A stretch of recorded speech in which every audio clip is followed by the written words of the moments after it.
Sopa de Tomates con Platanos. Tomato soup with bananas. A side dish from Ecuador. You will need 10 Serves ingredients.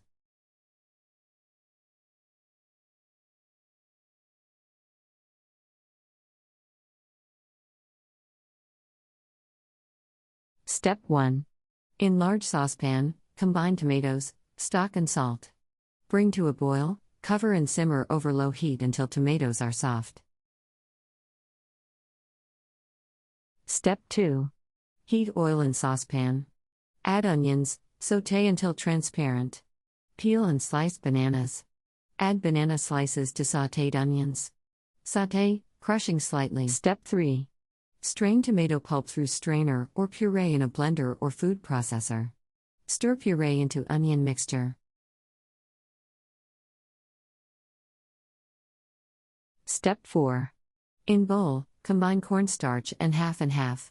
Stir in about 1/4 cup hot tomato soup. Stir cornstarch mixture into remaining soup. Step 5. Stir constantly over low heat until soups thicken slightly. Season with white pepper. Pour into a tureen or serve in individual bowls. Country reports, culture, countries, travel.